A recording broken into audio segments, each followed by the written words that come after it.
Hi, it's Etharal here for EGN, and today we are back with our Crusader Kings 2 game, where we are obviously playing the Warhammer mod. So I just thought would go through a little bit of an update to sort of explain what's been happening. We've skipped ahead quite a fair few years, and we are now playing as Duke Martin of Tauban after Adalbert has passed away a good, well, nearly 7 years ago now. So quite a bit has happened in the time since the last game, as you can likely possibly see from the borders. First of all, we've managed to get enough claims against the actual ruler that we were originally under, who is right here. That is Walram Todbridge, who we declared war on. Managed to claim a fair bit of land off him, managed to claim 4 counties, took quite a bit of gold and a fair bit of luck. We were relatively even, but we did manage to wear him down. And also we have now moved on to obviously Martin Scinstair, who was the obviously son of Adalbert, who has married Sophie Todbridge, who was due to be the Empress. You will notice there, one of the reasons why I wanted to do this video at this stage was because she has actually passed away now.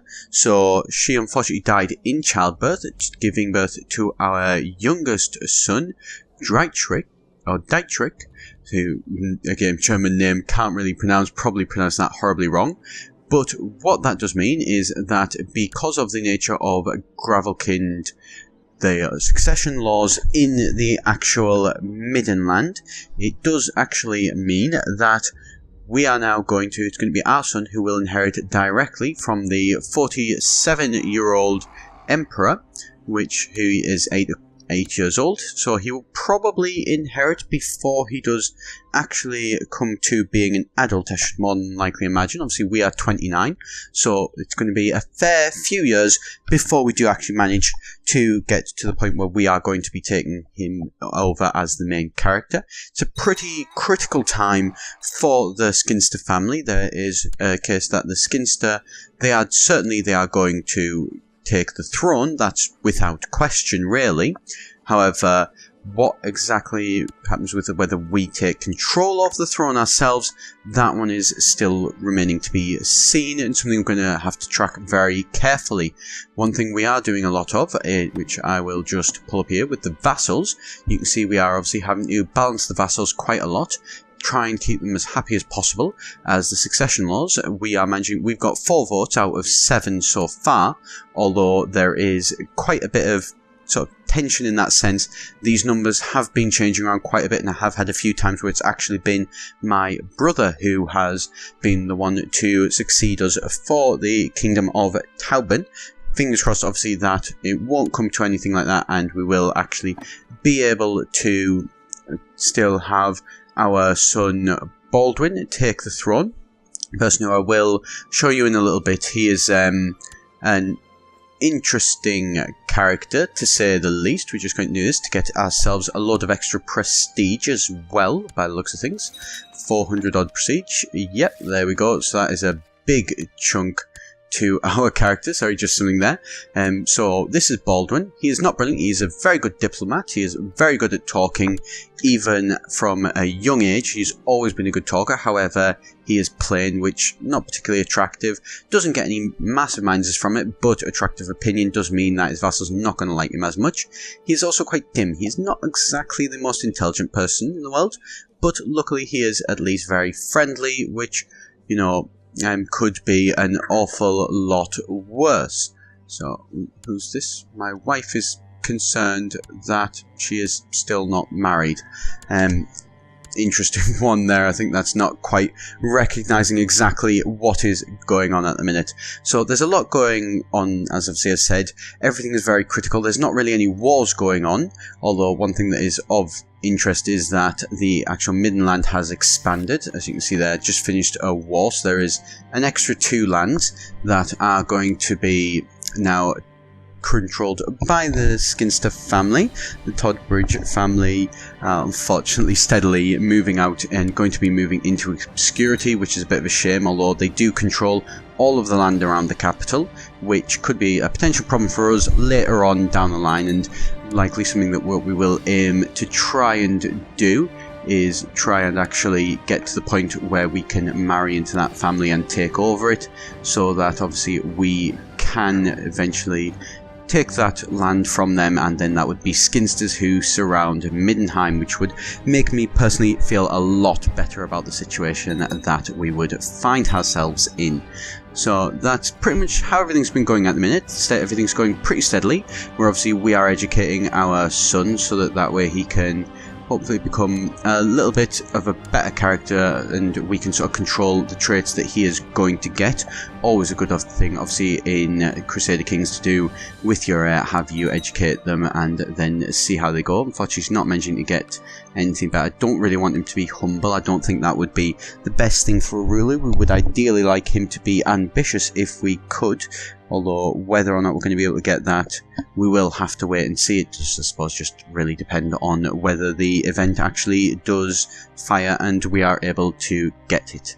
But that's something we will see, hopefully, in a later update as to how everything has gone. So we're having to watch everything, as you can probably guess, pretty closely at the minute, making sure that everything's going the way that we are obviously intending it to. It's taking quite a good bit of juggling. We're having to keep regular tabs on exactly what is going on, because at any time this could literally all flip with a moment's notice, which that obviously would not go well, to say the least. Most obviously of our vassals are pretty happy with our rule, although these are mainly, they're only really happy with our rule thanks to our Chancellor, who ironically was one of the guys who was originally in the running, our uncle, to actually take over the throne from us. As you can see there, that is our uncle, Peter Scinstair. He is our Chancellor, and basically, even though he is the second in line to potentially be nominated to take the throne or the rulership of Tauban, we are actually using him as a balancing act for his own influence to basically get people to like us as much as possible, so that they, the counts and countesses, are not going to choose him, but instead are actually going to choose to follow our idea for who would be best to take over the lands after we pass away, which obviously that's going to happen eventually, and we do need to prepare for that eventuality. I mean, luckily it is the case we do have a lot of children, so it is very likely that it will pass to one of our children with any luck. One thing I may consider doing, it's something I've been talking about potentially doing for a while, is changing the elective monarchy away to a gravel kind monarchy.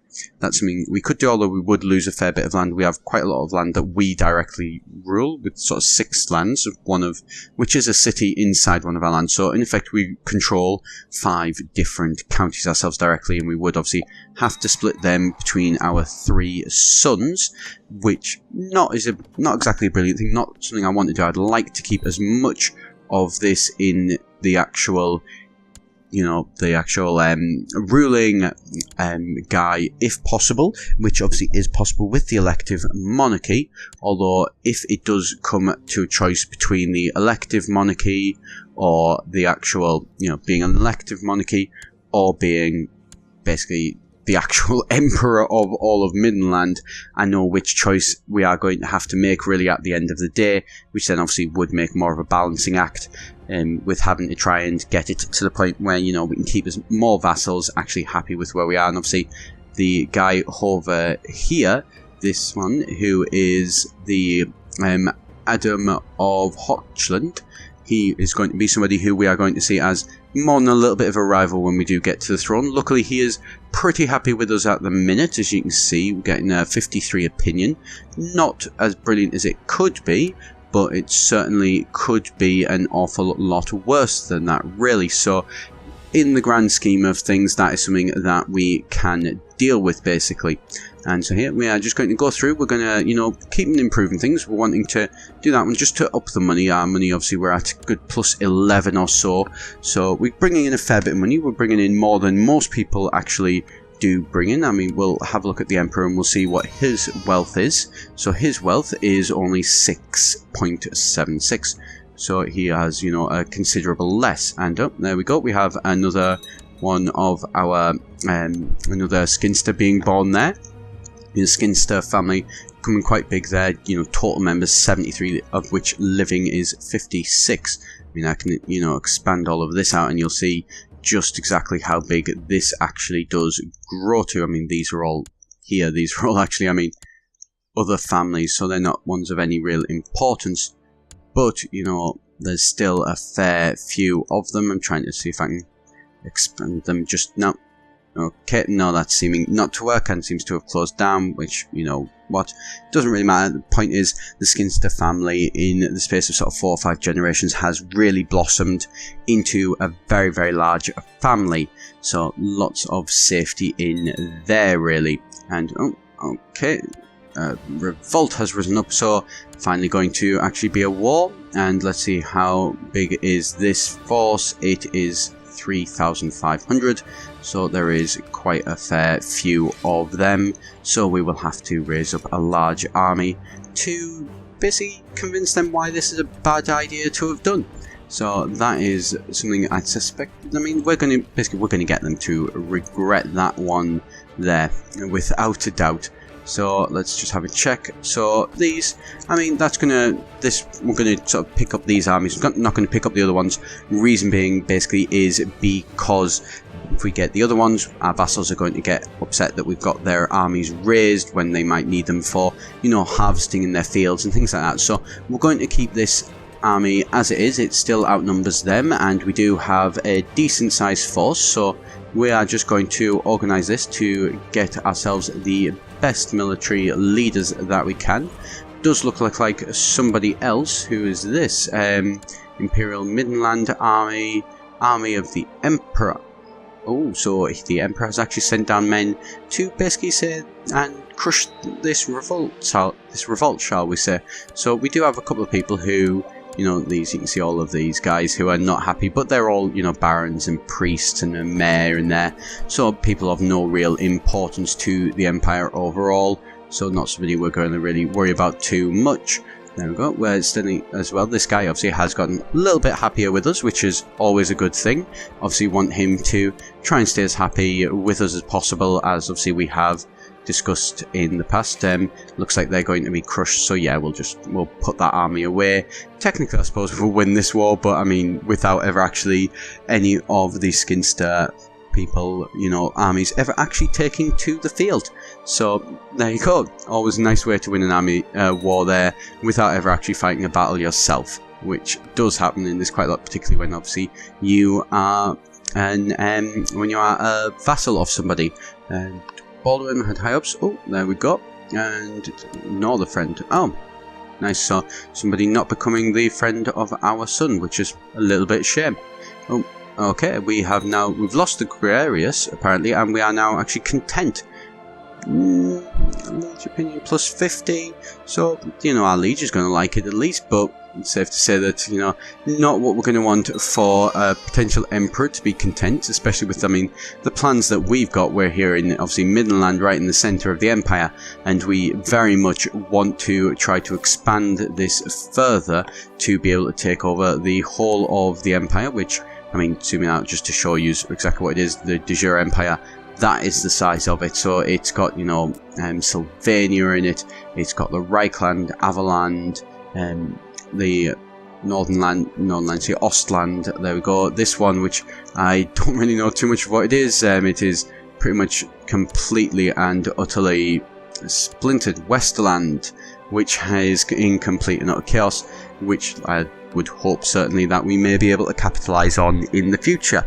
So that's pretty much going to leave it there for the minute with the actual update video. Obviously, if you do enjoy this series, please do be sure to subscribe, and you'll hopefully in the next one get to see exactly how all of my plans have played out, and that is what we're going to pick up with next time. So don't want to miss that one out, obviously, I'm sure. So thank you very much for watching today. I have been Etharal, and I shall see you next time here at EGN.